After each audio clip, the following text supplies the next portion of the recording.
everybody. I am Dr. Richard Day, and you are listening to the Chiro Business Mojo podcast.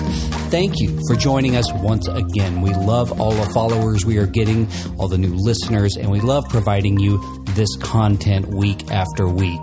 Well, you know, social media has been around a while now, and the landscape is constantly shifting and changing. And one of the things that I found that's interesting is that Facebook is now sort of becoming the older generation's platform. And so it's fading a little bit in terms of its relevance. Now, these are always changing places each year whenever, you know, a new survey comes out.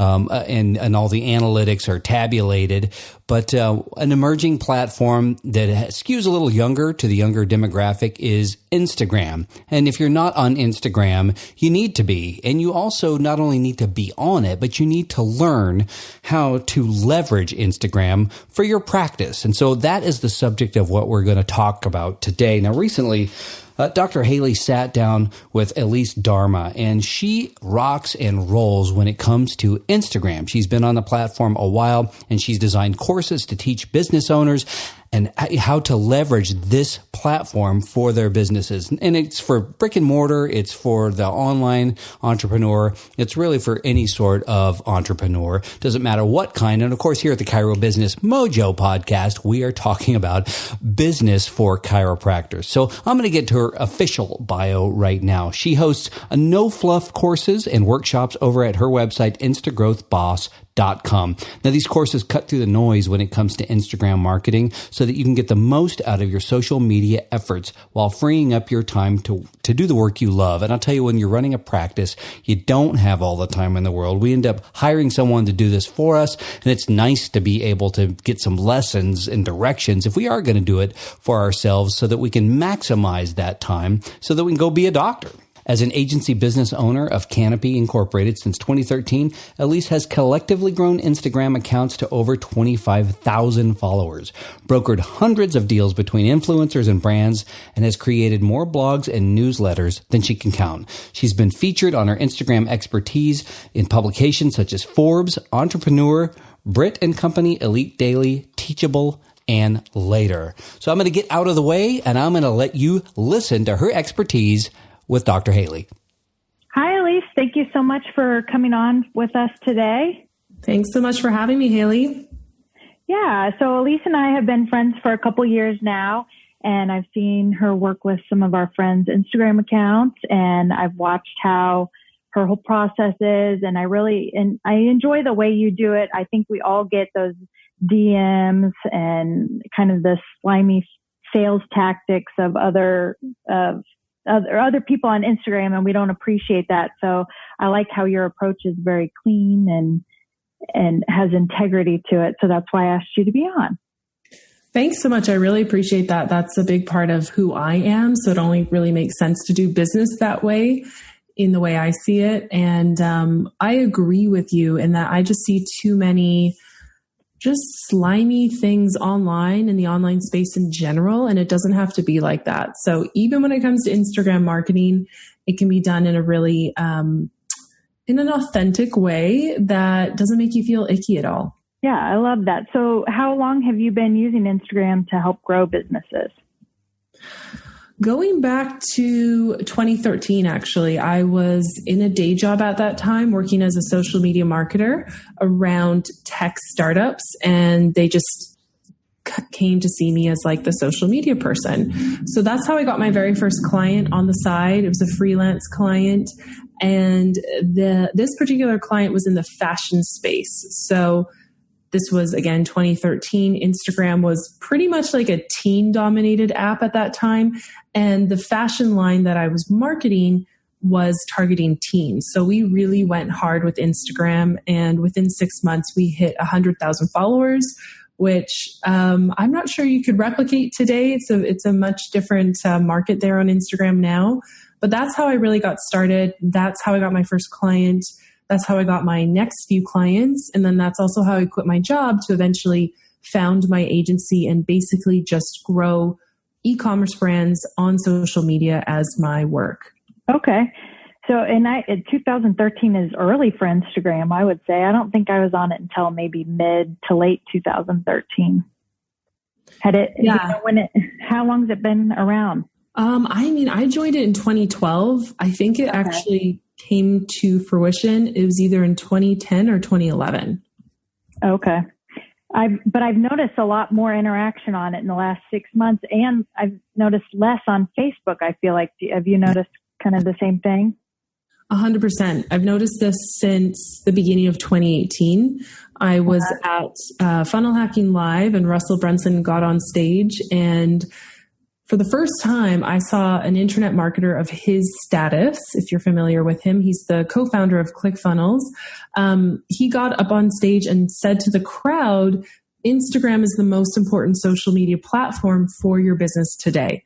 And my jaw dropped, my hand shot up with my phone, and I started recording what he was saying because this was a first for me. I had been chugging along with Instagram for years, and now someone of his size was saying it's so important. And I've really seen since then, especially the beginning of 2019, like marketers, online business owners, the message is getting to them that Instagram is where clients, leads, sales are happening, and you don't have to be Insta famous for that to happen. And so what about brick and mortar businesses? Have you seen more interaction for that? Totally. Yeah. It's a similar landscape for brick and mortar businesses. I mean, the strategy is going to differ slightly because the location tags, the hashtags, they're going to be more focused on the surrounding neighborhood and the surrounding area. But it's the same idea. You don't need 100,000 followers to monetize your following on Instagram. You can very well do that as a brick and mortar business with 1,000 followers. So if someone is just starting on Instagram, where would you focus the strategy let's focus on the brick and mortar, like for a chiropractor? What are some of the first steps you would take? Yeah. I mean, with any business, the very first thing is just being super clear on who you're wanting to attract and what you're offering to them as a solution to their problem. So that's just business 101. And if you're running a brick and mortar shop, you probably have that figured out already. So you want to apply those same concepts to your Instagram profile. So the very first thing I think to do and recommend is let's give your profile a bit of a makeover. So let's really assess your handle or your username. Does that represent your brand in the clearest, simplest way possible? Then let's look at your name field. The name field is actually a search-friendly term. So you really want to put your keywords in that name field. And for a brick and mortar business, that area is the best part to just put in your location. It could be your exact neighborhood, your exact city, whatever is most applicable to your business. But that's where I recommend to put in that location keyword in the name field. And then you want to look at your bio. So your bio cannot be found in search, but it's a really great place to get your brand message across to your target person. So in the first line of the bio, I really recommend to say who you help and how in very simplistic terms. So if you are a chiropractic clinic, you want to say you help people of XYZ town with their chiropractic needs, just to put it very, very simply. But I really like to say in the first line, who you're for and what's in it for them, essentially. You want to speak to someone, a potential follower, and just let them know, this is why you should follow us, or this is why you shouldn't follow us. Because again, you don't need everyone to follow you. You just need the qualified people in your area. So that first line is great to hook them in. The second line of the bio, I recommend to share what makes you unique or different. So why your shop or your clinic over anyone else's.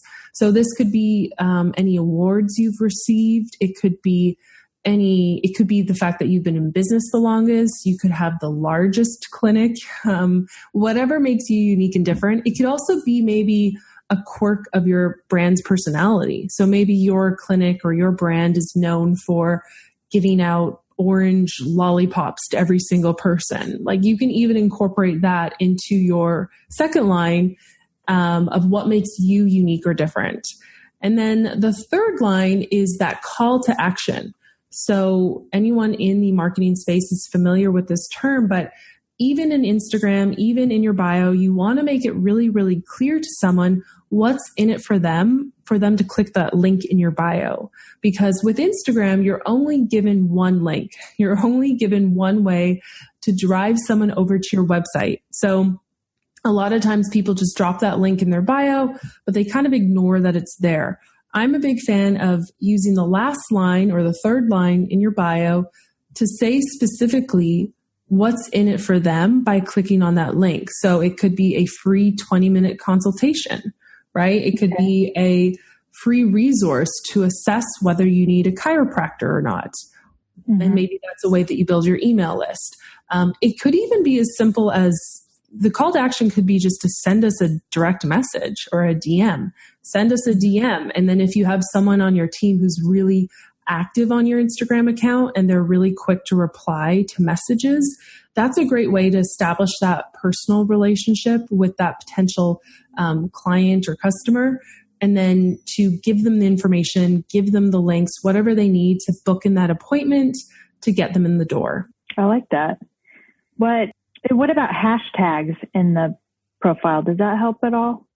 I don't recommend using hashtags in the bio unless it's a brand hashtag that you want your visitors to click on to see.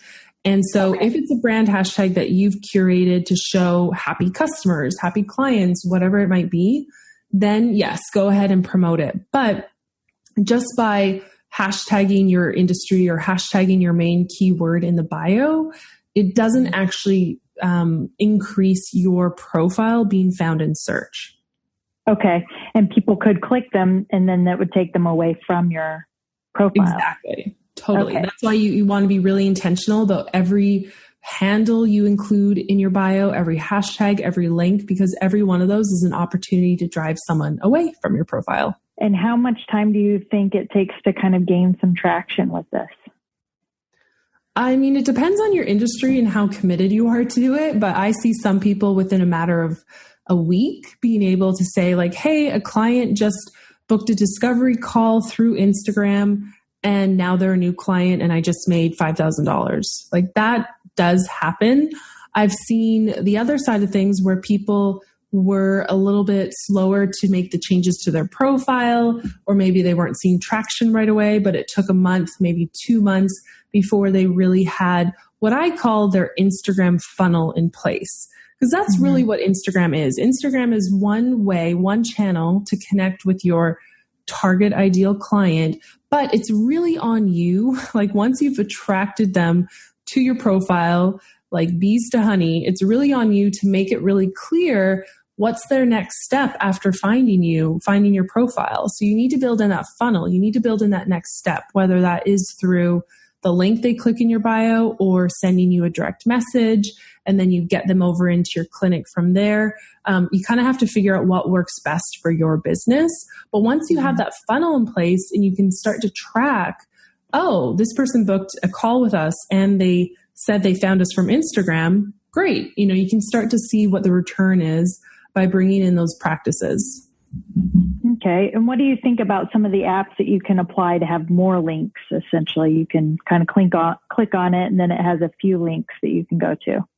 Yeah, I'm a fan of those. Linktree is one that I've used. So Linktree gives you a little menu. I wouldn't recommend to put really more than 3 or 4 link options because you know how it is when you give someone so many choices, they might get overwhelmed and then might not choose anything at all. So I would keep it really, even though you have the option to add multiple links, I would try to limit it to 3 or 4 and really just choose the links that are best for your lead gen, right? So your contact form or book an appointment form or get my free guide or freebie here to collect email addresses. So really try to limit those. And then the other tool that I like is through Later, and it's called Link in Bio. And this is the one that I've been using more often. And so what it does is you get, again, just that one link in your bio. But when someone clicks on your link in bio, what it's called, it opens up a new link, which pretty much replicates your Instagram feed. And so if you're someone who's publishing a lot of blog posts and every post in your feed is talking about a new post or a new podcast, whatever it might be, they can actually go to that image that they see in your link in bio link, click on it and you've already connected it out to that specific blog post URL or that specific podcast URL. So that one's a little more harder to explain. It's better to show visually. But that one, because I publish a lot of blog posts, I found that one to be quite handy, so that I'm not always having to switch out the one link I have, but just keep it the same and then still be able to drive them to multiple URLs. Mm-hmm. I've not heard of that one. It sounds interesting, though. In terms of success with Instagram, what do you see that separates the very successful businesses from those that aren't doing so well? The main separation is simply commitment. Like those who have decided that, yes, their target customers, their target clients are on Instagram, and they're going to show up on a consistent basis by giving free value to their followers. They're the ones who are seeing the results. Those who are doing it in a half attempt sort of way or not really doing it at all, of course, they're not going to see results. So it's really just about making that commitment, sticking with it.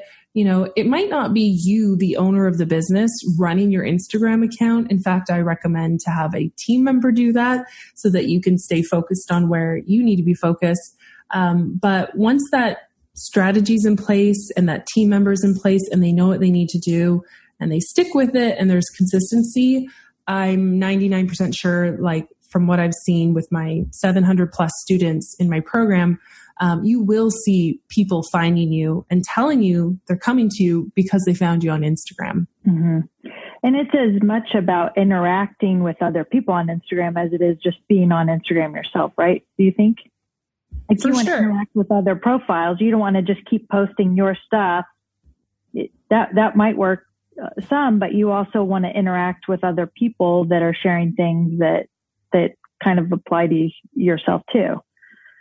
Yes, engaging with other accounts does do really well so that people can see you are, you know, you're not just a static brand. You're not just a logo, but there's actually people behind the account.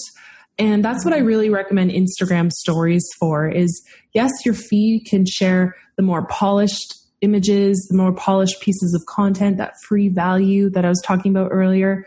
But oftentimes, especially with chiropractors or any brick and mortar stores, there is a team of people who are there every single day making sure the business is running. And so having the team show up on Instagram stories is a really great way to bring that human element to a brand that otherwise really wouldn't have it.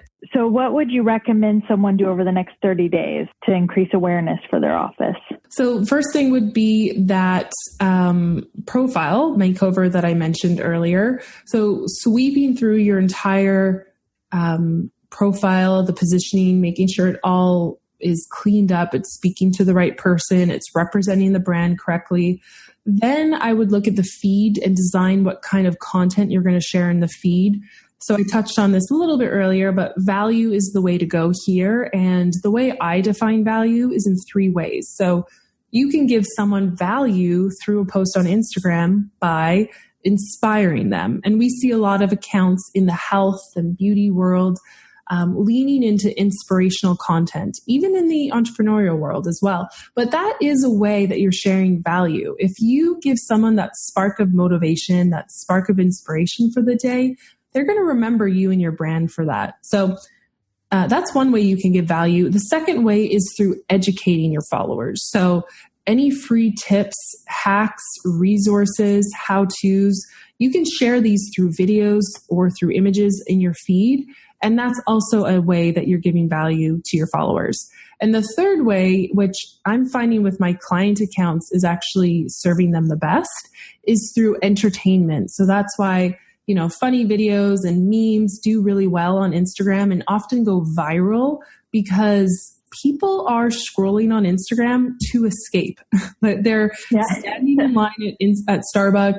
You know, they're not wanting to be bored in whatever they're doing. So they're scrolling their feed to escape. And if you can stop someone from scrolling and entertain them in some way, and engage with your post, maybe they like it, maybe they comment on it, Instagram's algorithm sees that as, oh, you've just shared some really valuable content. I'm going to share this with more of your followers. So it's just that spiral effect from there, and more people will see it.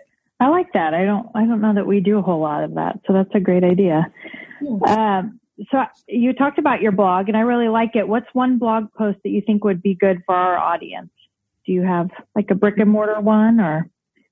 I just added actually a lesson on brick and mortar marketing inside my program, Instagrowth Boss. But for brick and mortar shops, I do have a couple blog posts kind of on the topics I've just talked about. I do have a blog post on how to do that Instagram profile makeover. I have another blog post for brands that want that swipe up feature in the Instagram stories. So I might be getting technical now if your audience isn't too familiar with Instagram, but basically the swipe up feature is in Instagram stories only. And once you have 10,000 followers and a business account, you're able to basically include a URL at the bottom of your story. And that's why you'll say swipe up to head to XYZ link. So that's valuable because it gives you another link, not just the one in your bio. But as I said earlier, it's not necessary. You don't need 10,000 followers to monetize. But I would say the other blog posts that I've been seeing people really love is one on profitable niches on Instagram. So I highlighted 5 profitable niches and ways that you can really, stand out in these niches that might already feel like they're saturated. Okay. And I can get those links from you and put them in the show notes. Yeah. Okay. So earlier you mentioned that someone might hire out for this. They might use someone in their office, or you could hire out as well. What do you recommend that, or you think it's best to kind of keep it in-house? I recommend an in-house team member running the Instagram account. So whoever is really working on the shop's marketing, they would be the best person to be running the account. So anyone who's like behind the website, behind any social media accounts, if you have someone writing blogs for the business, they would be the best person to be the one managing the Instagram account. Hey, this is Dr. Rich, and we will return to this great interview in just a second. But first, I want to speak to the chiropractic students and those who maybe just graduated. How successful could you be if you had a resource that helped clarify your vision, helped you develop a plan, saved you money, time, and heartache, shortened your learning curve, and helped set you on a course to become profitable in your first few months after opening? Well, that information can be found in our Chiro Planner. Yes, Dr. Haley and I have written a book. It's more than just a journal. It's a guide to creating and launching your practice in 100 days. It's jam-packed with tools, tips, ideas, action steps, resources, and inspiring quotes from some of the top chiropractors and business leaders today, including some of the great guests we have had on this show. So think of it as your own personal mentor, inspiring you, answering your questions, helping you to set goals, and advising you on the many unknowns of opening a practice. Go to chiroplanner.com today to order your copy. Now back to the interview. So now might be a good time to talk about your program, because someone could set up their assistant with the program and utilize your teachings in their practice. So tell us about your program. Yeah, that's actually what I recommend, especially for a chiropractor. They should just be with patients, right? They should just be doing what they do best. They shouldn't be worrying about posting on Instagram. So this is a practice that's perfect to have the marketing team member really own. And that's why I've created Instagrowth Boss. That's the program. And it's got a range of professionals in it. We have real estate agents who do really well because they're also location-based businesses. We have a lot of online business coaches. We have service providers like copywriters, social media marketers. We have e-commerce shop owners. So they're selling physical products online. And we're getting more and more brick and mortar shop owners as well. So the program has 3 main pillars in it. And the first pillar is your Instagram foundation. So similar to what I've been talking about today with you, there's the profile makeover. There's the feed. What do we post in the feed? There's the Instagram stories.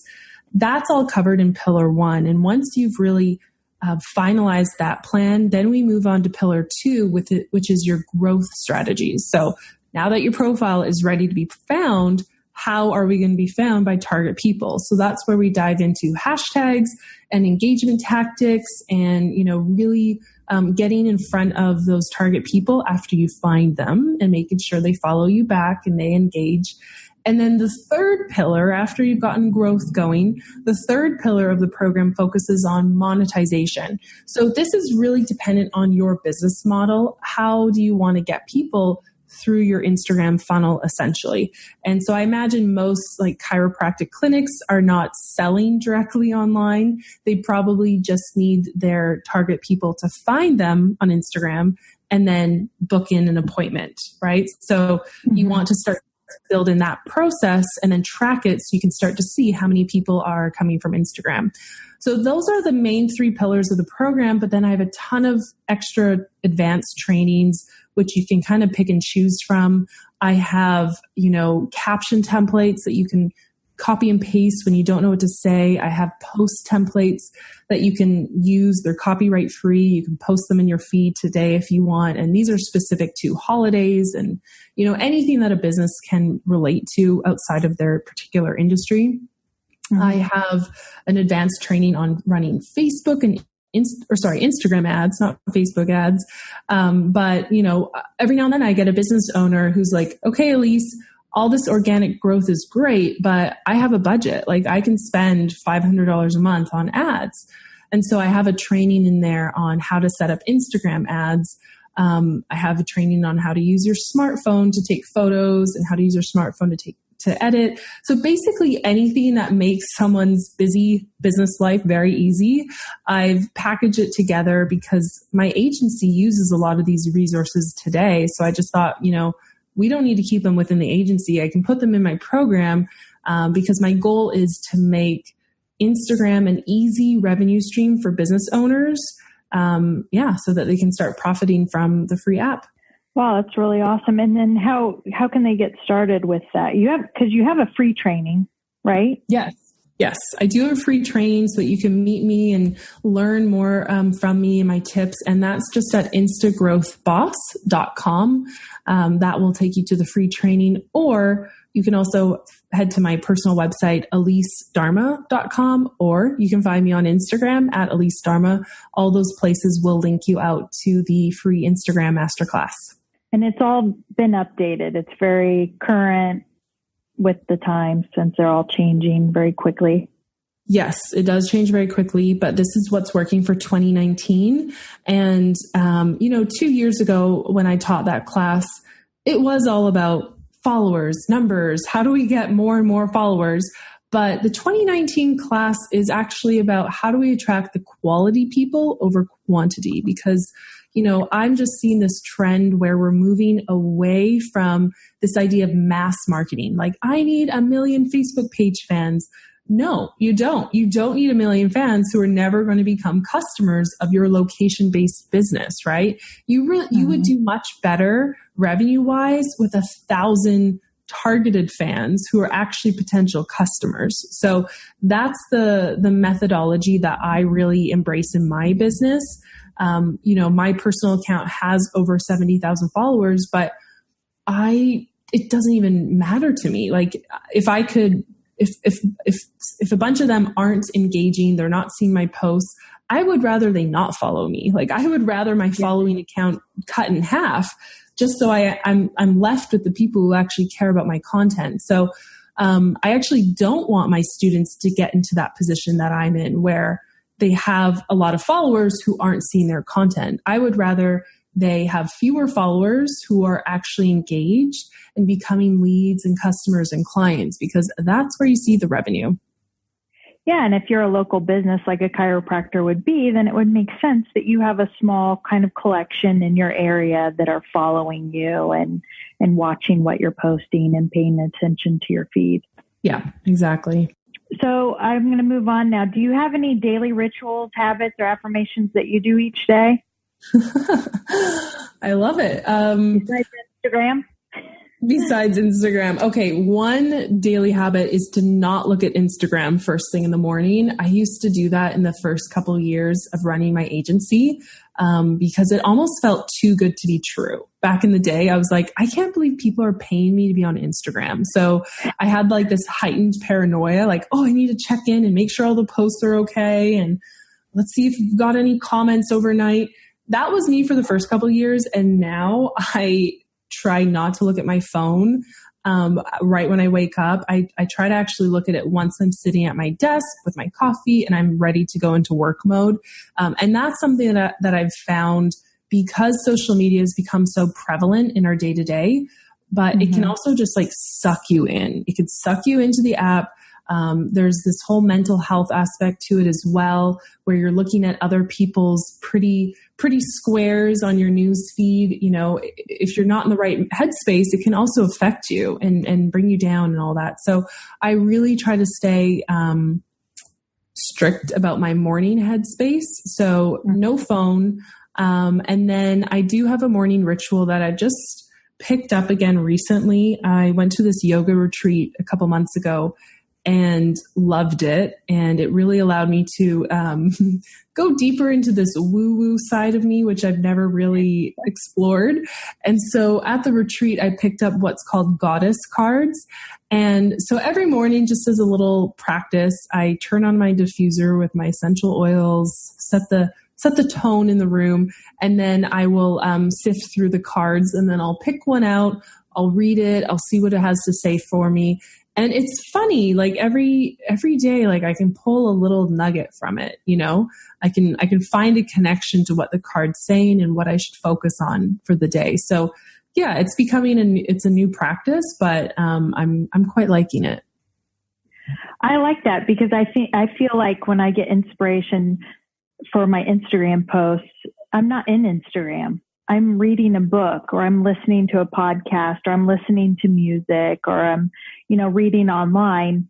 And then I get an inspiration for something that's authentic, a value that I feel like I can provide on my feed rather than, being an Instagram, you're just reading other people's stuff. Mm-hmm. So how do you kind of get inspiration for your posts, would you say? It's when I stop working. And that's why building in white space into my day is becoming more and more important. I noticed this over the last year, whenever I would walk 5 minutes down the street to get a coffee or go into the shower for 10 minutes. It's those times where I'm away from my screen that things start to connect and ideas happen that just don't happen when I'm sitting at my desk working away at a task. So that's really important. And then I'm trying to read more and more. I tend to read business books at night, which I just love learning. So I love reading them, but sometimes they get me really excited and hyper at night. Like, oh, I have all these ideas now. I can't sleep. Like, they will actually fire me up. So my boyfriend doesn't want me to read business books at night all the time. I do want to switch in some fiction books as well. I do believe that like reading fiction books is as important as business books because there's that storytelling component that is the book. And the more and more I run my business, the more I see storytelling being a huge, huge value, because when I write an email, I'm telling a story. When I write a blog post, I'm telling a story. When I write a Facebook ad, because Facebook is veering more and more away from really salesy promotional ads. They want stories that people will engage with. So that's a skill that I'm also always honing in on the background. I like that. Do you have a favorite book that you can recommend to our audience? I just finished a book called Essentialism, and that one was pretty good. It was on my list for a long time. It is by Greg McKeown, I believe. I've heard of that one. Greg McKeown. So, it pretty much solidified this idea that I have on my sticky note right in front of me, which is doing fewer things better. I spent the first year or two of my personal brand business launch a product. Now let's launch another product. Now let's do coaching. Now let's do a retreat. And I had so many products and so many things going on that it kind of burned me out. So I really embrace the idea of actually focusing on the few things that are moving the needle and just doing those really, really well. So that was a great book. I've also loved Clockwork by Mike Mikowicz, and I'm actually in the live version of his program right now. And so Clockwork is probably perfect for brick and mortar shops, actually. It's run by, the live program's run by Adrienne Dorson. And it essentially teaches you how to build a business that runs itself. That's the tagline. So of course you need people, you need systems, so that you can step more and more away from your business. And that's my goal. Like I originally got into the online business space because I wanted to travel and work remotely and bring my work with me.